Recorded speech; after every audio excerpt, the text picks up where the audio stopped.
Sí, está ahí. Parece como si fuera a pescar. Estoy deseando volver a casa para empezar de nuevo la vida. Bueno, empezarla no, pero sí volver a hacer mi vida. Quiero ver a mi perro y llamar a mis amigos. Eso es lo que quiero hacer cuando vuelva. Hola, Sonny. Ven.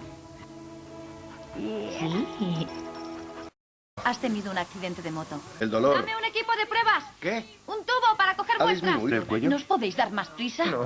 Palas, por favor, por favor. Todos preparados.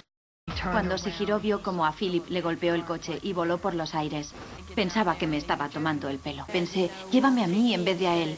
Está bien. Vamos, Philip. Soy mamá. Despierta. Despierta. Te quiero. Y es inteligente, es vago, pero inteligente. Bueno, supongo que es el típico chico. Es muy duro. Me siento muy bien. Porque está mejorando muchísimo. Parece que se recuperará totalmente. Sabía que harías eso.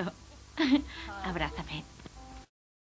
Poquito a poco. Dicen que está en coma y lo han descrito como si estuviera en un agujero negro muy, muy profundo. Y que cada día que pasa escala y sube un poquito más para salir.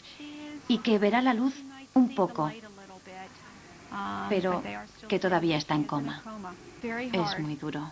Es lo más duro que me ha pasado nunca. Es muy duro ver cómo sufren las personas aquí. Fenomenal. Un día para celebrar. Se ha rascado la oreja. Estas pequeñas cosas de las que no nos damos cuenta ahora son grandes hitos. En una semana no había hecho nada.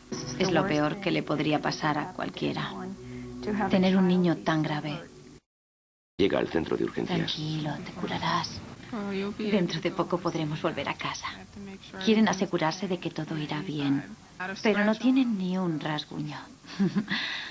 Gracias. Gracias a Dios.